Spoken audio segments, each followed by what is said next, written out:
The emergency klaxons were screaming through the command deck of the Vortalian flagship, and honestly, I was starting to wonder if this whole invasion thing had been a massive miscalculation.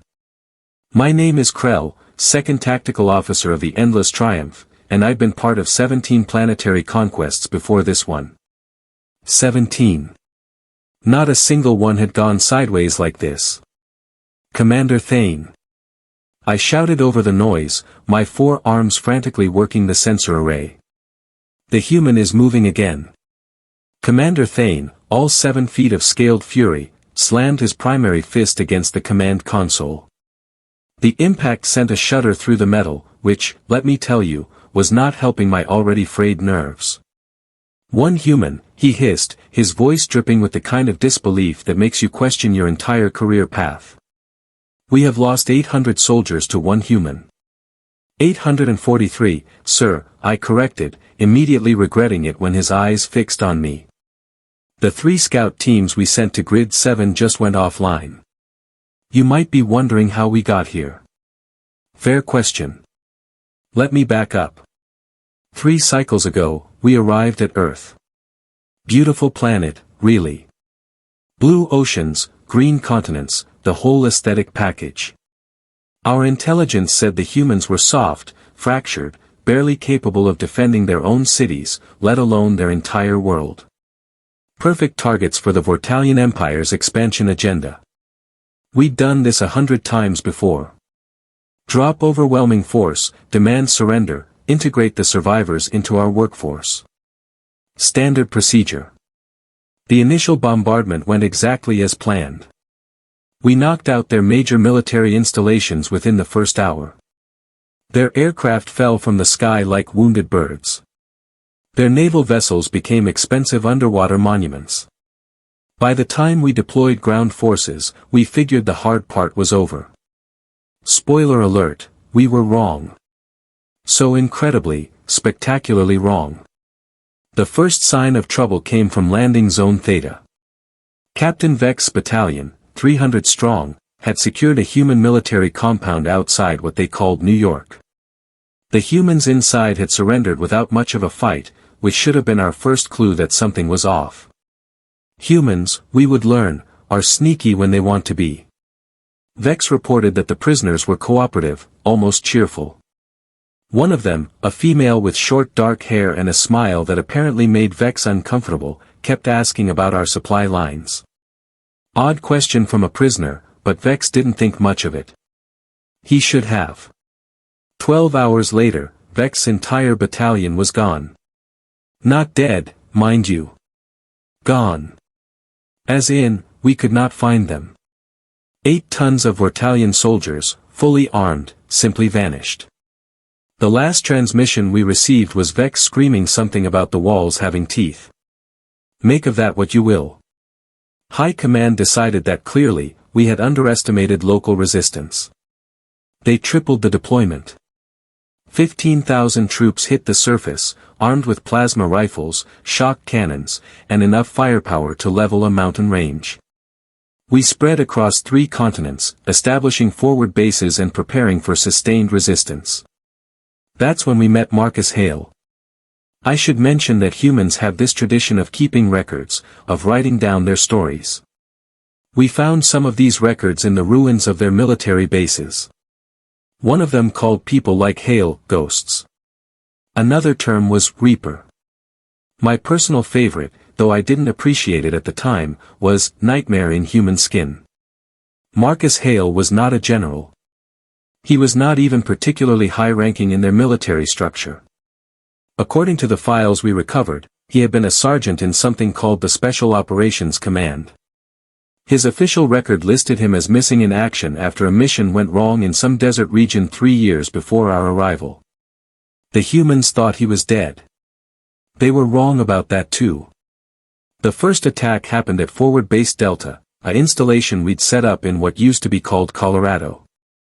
200 soldiers, plasma barriers, automated defenses. It should have been impregnable. At 0300 hours local time, the perimeter alarms went silent. Not off, mind you. Silent. As in, they were running, but nothing was triggering them. Staff Sergeant Quinn was on watch. He told us later, after we pulled him from the medical bay, that the first indication of trouble was when Private Mex's head just disappeared. 1 second, Mex was standing at his post, complaining about the cold. The next second, his head was gone, and his body was crumpling to the ground. No sound. No flash. Just gone. Then the explosion started. Not plasma. Not energy weapons. Humans, it turns out, never stopped loving things that go boom. The charges were placed with surgical precision, taking out our ammunition depot, our communications array, and 3 of our 4 guard towers in the span of maybe 10 seconds. The base was in flames before anyone could even sound the alarm properly. In the smoke and confusion, something moved. Quinn said it was like watching a shadow come to life, except this shadow was carrying enough weapons to outfit a small platoon. He saw muzzle flashes, heard the distinctive crack of human projectile weapons, and watched as soldiers dropped around him. By the time reinforcements arrived from Forward Base Echo, 73 soldiers were dead, and the base was a smoldering crater. The human had left a message, scratched into the metal of what remained of our command post. 3 words in their English language: "Go home, invaders." Commander Thane, displaying the kind of tactical brilliance that got him his position, decided the appropriate response was overwhelming retaliation. He sent 5 battalions, 2,500 soldiers, to sweep the region and eliminate this pest. The battalions were equipped with thermal scanners, motion detectors, and air support from our gunships. They found him, all right. In a canyon system the humans called the Rockies. The human had set up in a position that gave him clear sight lines for about 2 miles in every direction. When our forces moved in, he opened fire. I watched the whole thing from the tactical display aboard the Endless Triumph. Those red dots, each representing 5 soldiers, started disappearing. Not slowly. Not one at a time. In clusters. The human was using their terrain, their knowledge of the land, and what I can only describe as absolutely absurd marksmanship to tear through our forces. Our soldiers would take cover behind rocks, and he'd shoot through gaps we didn't even know existed. They'd try to flank, and he'd already moved to a new position. The gunships went in to provide air support. That's when things got really embarrassing. The human had somehow acquired one of their old surface-to-air missiles. He shot down the first gunship with a weapon that, according to our intelligence, should have been obsolete. The second gunship tried to bug out, but he'd already moved, already loaded another missile. 2 gunships down in less than a minute. By the time the survivors retreated, we'd lost 1,800 soldiers. To 1 human. Using primitive kinetic weapons. In a single engagement. This is impossible, Commander Thane had muttered, staring at the casualty reports. One organism cannot do this. But here's the thing about humans. And this is what our intelligence completely failed to mention. They're endurance hunters. On their own world, before they had technology, they used to chase prey animals for days. Not hours. Days. They'd just keep going until whatever they were hunting collapsed from exhaustion.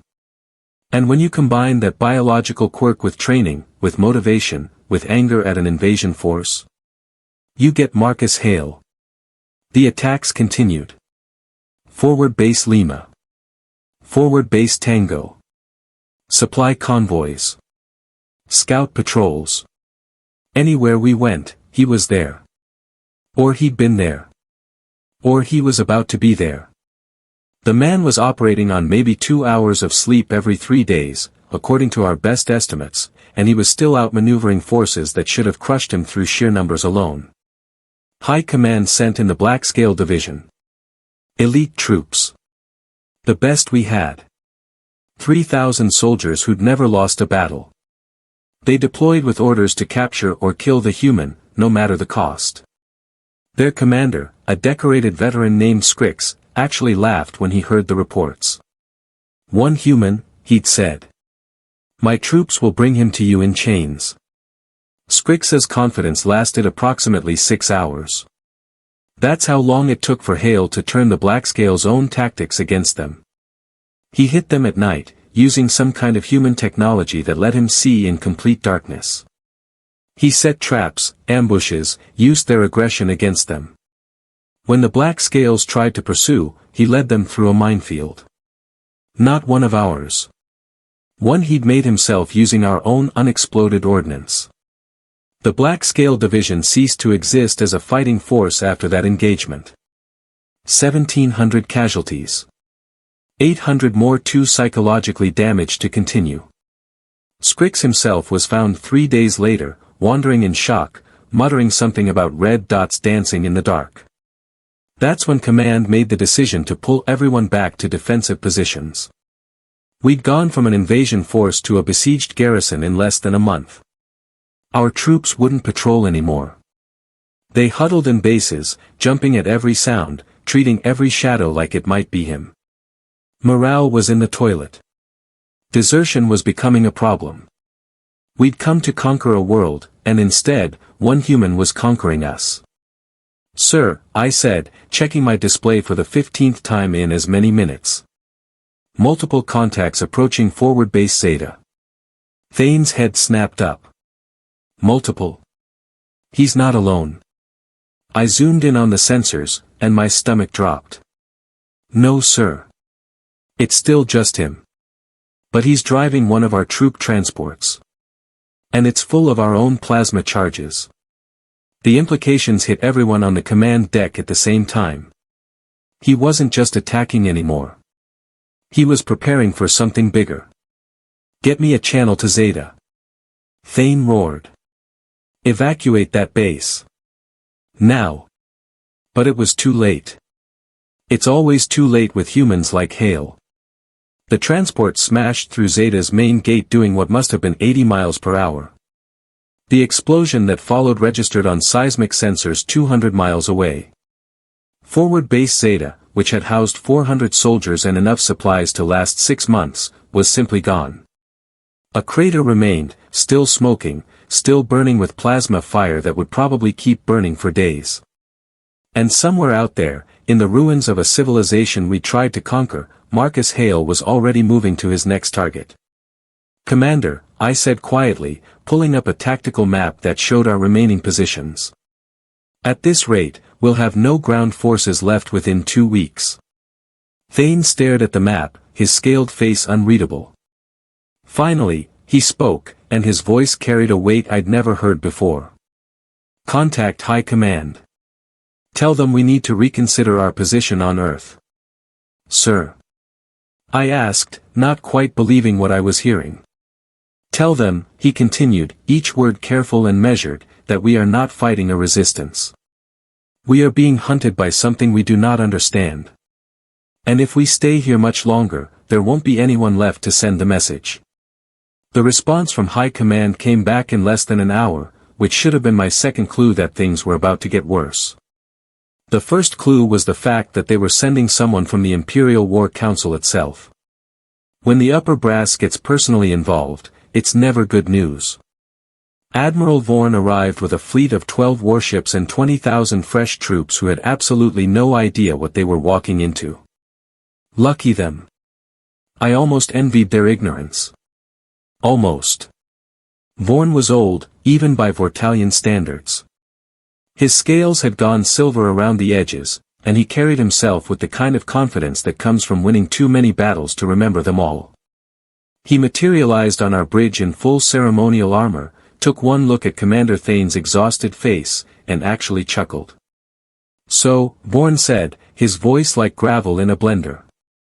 "The mighty invasion force of the Endless Triumph has been stopped by a single indigenous warrior. How delightfully humiliating." Thane's jaw tightened, but he said nothing. Smart man. I kept my head down and focused on my sensor displays, pretending to be very busy with very important tactical data. Vorn walked to the viewport and stared down at Earth. "In my 300 cycles of service, I have crushed rebellions on 40 worlds. I have broken armies that outnumbered us 10 to 1. And you're telling me that one human has decimated our forces? With respect, Admiral, I said, immediately wondering why I was opening my mouth. This human is not like anything in our combat databases. He operates outside conventional tactical parameters. Vorn turned to look at me, and I felt about 3 inches tall. Outside conventional parameters. What a fascinating way to say you've been outsmarted by a primitive. He wasn't wrong, but it still stung. Show me everything, Vorn commanded. Every attack. Every movement. Every pattern. We spent the next 4 hours going through the data. Every ambush, every destroyed base, every impossible shot that had taken out our soldiers from ranges that should have been safe. Vorn watched it all in silence, his expression never changing. When we finished, he stood there for a long moment, then did something I didn't expect. He smiled. This human, Vorn said slowly. Marcus Hale. He's not fighting a war. He's sending a message. Every attack is calculated not just for tactical damage but for psychological impact. He's making us afraid. It's working, I muttered. Vorn's smile widened. Good. Fear is honest. Now we stop pretending this is a standard occupation and start treating it like what it actually is. A hunt. And I've hunted things far more dangerous than one angry human. That's when Vorn made his first mistake. He assumed that because he'd hunted dangerous things before, he understood what Hale was. He didn't. None of us did. Vorn's strategy was actually pretty clever, I'll give him that. Instead of spreading our forces thin across multiple bases, he consolidated everyone into 3 heavily fortified positions. Each position had 5,000 troops, overlapping fields of fire, sensor nets that covered every approach, and enough firepower to level a city. The idea was simple. Stop trying to chase Hale. Make him come to us. Force him to attack prepared positions where we had every advantage. He's been reactive so far, Vorn explained to the assembled officers. Hitting targets of opportunity. Now we control the battlefield. We make him fight on our terms. It sounded good. It really did. For about 36 hours, it even seemed to be working. No attacks. No sightings. Our sensors picked up nothing. Some of the troops started to relax, thinking maybe the human had finally given up or moved on.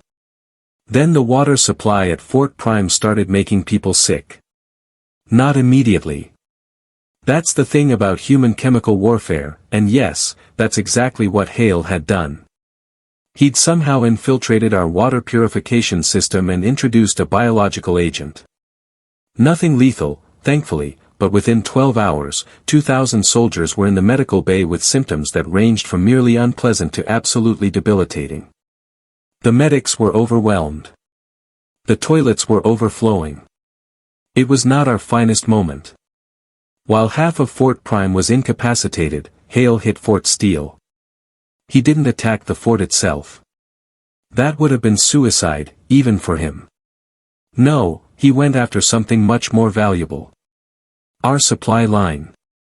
Every fortress needs food, ammunition, power cells. All of that came from orbital drops, landing at designated zones 3 miles from each fort. Hale set up in the approach corridor and started shooting down our supply shuttles. 5 shuttles, gone in one afternoon. Just like that. Each one worth more than most planets produce in a year, reduced to burning wreckage scattered across the landscape. The pilots never even saw him. Just sudden impacts, systems failing, and a long fall to the ground. Vorn ordered the remaining shuttles to come in at night with full escort. Gunships, fighters, the works. Hale waited until they were on their final approach, locked into their landing pattern, and lit them up with something the humans call anti-aircraft artillery. Turns out, humans had been really good at shooting things out of the sky even before they developed space travel. Who knew? We lost 3 more shuttles and 2 escort fighters before Vorn finally ordered a halt to all supply runs. Fort Steele went on rationing immediately. "This is fine," Vorn said, though his voice had lost some of that earlier confidence. "We have enough supplies for 2 months. He can't sustain this pace forever. Humans need rest. They need food. They make mistakes when they're tired." "Sir," I ventured carefully. "What if he's not tired?" Vorn glared at me. "Everyone gets tired, Officer Krell. But here's the thing about Marcus Hale that we were starting to piece together from the intelligence reports. This man had survived alone behind enemy lines for 3 years on his own planet. 3 years of constant movement, constant vigilance, living off whatever he could scavenge or hunt. For him, this wasn't unusual. This was just another Tuesday. The attacks on Fort Summit started subtly. Little things. A perimeter sensor would malfunction. A guard would swear they saw something moving in the dark. Strange sounds echoed through the night that made even our most veteran soldiers jumpy. Nothing you could point to and say definitively, "That's the human." Then the sniping began. Hale had positioned himself somewhere in the mountains overlooking Fort Summit. We're talking about a distance of over 2 miles. At that range, our thermal imaging couldn't pick him up. Our motion sensors were useless. He was just out there. And every few hours, someone would step into the wrong spot at the wrong time, and a bullet would come screaming out of the mountains. He wasn't even trying for kill shots most of the time. He'd hit someone in the leg, the shoulder. Places that caused maximum pain but weren't immediately lethal. Because then we'd have to send medics. We'd have to divert resources. We'd have to watch our wounded friends scream and know that we couldn't do anything about it because the moment we tried to evacuate them, he'd shoot again. After 3 days of this, morale at Fort Summit was approaching 0. Soldiers refused to leave hardened bunkers. Officers couldn't get anyone to man the perimeter. The base was still functional, technically, but it had become a prison where the inmates guarded themselves. Vorn tried sending out hunter-killer teams. Elite scouts tasked with finding and eliminating Hale. 12 teams, 6 soldiers each, the best trackers we had. They went into those mountains with orders not to return until the human was dead. 4 teams never reported back at all. 3 teams returned empty-handed, their confidence shattered. 2 teams came back with casualties, telling stories about traps that seemed to know exactly where they'd step, ambushes from positions that should have been impossible to reach.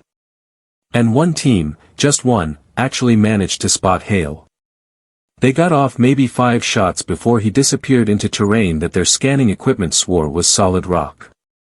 When they went to investigate, they found nothing but a small cave system that went back about 40 feet and dead-ended. He'd vanished. Again. "It's like fighting a ghost," one of the team leaders reported. "He's there, and then he's not. The land itself is working with him against us." That's when I had a terrible realization. "Admiral," I said during the next briefing. "The human isn't just using the terrain. He knows it. All of it. He's been here before. These mountains, these forests, these cities. He's probably spent years training in places exactly like this. To him, this is home. To us, this is hostile territory." Vorn stared at the tactical map, his expression darkening. "Then we make it our home. We adapt. We learn. But we couldn't learn fast enough. Hale had a lifetime of experience in this environment. We had weeks. And he was using every single second of his advantage. The breaking point came on day 47 of what the troops were now calling the Siege of Earth. Vorn had consolidated all forces into Fort Prime, abandoning the other 2 forts as untenable. 15,000 soldiers, all in one place, behind walls that could withstand a nuclear strike. If Hale wanted to stop us, he'd have to come through defenses that should have been impenetrable. At 0200 hours, our external sensors detected movement. Lots of movement. Hundreds of contacts, all converging on Fort Prime from every direction. The alarm sounded, soldiers rushed to battle stations, weapons powered up. We were finally going to face the human in open combat where our numbers would mean something. Except the contacts weren't human. They were deer. Literally just deer. The animals that lived in these forests. Hale had somehow herded them toward our fort, probably using tactics humans developed when they were still hunting with pointed sticks, and our automated defense systems had interpreted them as a massive assault force. While every soldier in Fort Prime was staring at confused deer through their weapon sights, Hale walked through the front gate. Not ran. Not snuck. Walked. He'd disguised himself in one of our uniforms, taken from some soldier we'd lost weeks ago. He'd even modified it to fit his smaller frame. In the chaos and darkness, with everyone focused on the perimeter, he simply walked past 3 guard posts and into our ammunition depot. The explosion woke me from a dead sleep. Half the fort's eastern wall just ceased to exist, replaced by a fireball that lit up the night like a second sun. Ammunition cooked off for the next 20 minutes, sending plasma charges and explosive rounds in every direction. We lost 300 soldiers in the initial blast and another 100 to secondary explosions and fires. And Marcus Hale walked back out through the hole he'd created, past soldiers who were too stunned or injured to stop him, and vanished into the night. That's when Vorn called the retreat. Full withdrawal. Every soldier, every ship, every piece of equipment that could still function. We were leaving Earth. Not tomorrow, not next week. Immediately. Right now. Before we lost anyone else to this absolute maniac who had single-handedly made the Vortalian Empire look like amateurs. I stood on the bridge of the Endless Triumph and watched as our forces evacuated. Shuttles screaming up from the surface, loaded with soldiers who looked like they'd aged 10 years in 6 weeks. Equipment abandoned. Bases left to burn. A complete and total rout, all because of one human who refused to let his world be taken. Officer Krell, Vorn said quietly, standing beside me at the viewport. Make sure this gets recorded in the official reports. Every detail. Every mistake. Every underestimation. Sir. I asked, surprised. Because, Vorn continued, his voice heavy with something that might have been respect, the next time we encounter humanity, and we will encounter them eventually, our people need to understand what they're facing. Not a primitive species. Not easy targets. Warriors who will sacrifice everything for their homes. And if one human can do this much damage. He paused, watching another shuttle lift off. I don't want to imagine what they could do if they ever unified against us. The last shuttle cleared the atmosphere, and we began moving toward jump coordinates. As Earth shrank in our view screens, I pulled up the final casualty reports. Over 14,000 soldiers lost. 37 armored vehicles destroyed. 18 aircraft shot down. Countless equipment abandoned. And one human still standing on his planet, probably watching us leave. Commander Thane approached, looking more tired than I'd ever seen him. What do we tell High Command? Vorn actually laughed, though there was no humor in it. We tell them the truth. We came to conquer Earth. We lost. Badly. To one human named Marcus Hale. And we're lucky he let any of us leave at all. As we jumped to hyperspace, leaving Earth and its terrifying inhabitants behind, I pulled up Hale's file one more time. There was a quote in there, something from their military records. A human general from their ancient past, in peace, sons bury their fathers. In war, fathers bury their sons. Humans understood war in ways we clearly didn't. They'd been doing it to each other for thousands of years, perfecting the art of violence through countless conflicts. Marcus Hale was just one example of what they were capable of when pushed. One soldier, operating alone, with nothing but his training and his determination and his absolute refusal to surrender. The invasion of Earth lasted 49 days. It would be remembered in Vortalian history as the single most humiliating defeat our military had ever suffered. And somewhere on that blue and green planet, a human named Marcus Hale probably went back to whatever quiet life he'd been living before we showed up and ruined his day. I really hope we never go back there. Because if one human could do that to us, I genuinely don't want to find out what the rest of them are capable of. The report I filed that day had one simple conclusion: humanity is not a species to be conquered. They're a species to be avoided. Or, if you're very lucky and very careful, maybe, just maybe, a species to be befriended. But conquer them? Never again. We learned that lesson at a cost of 14,000 lives. Some lessons, you only need to learn once.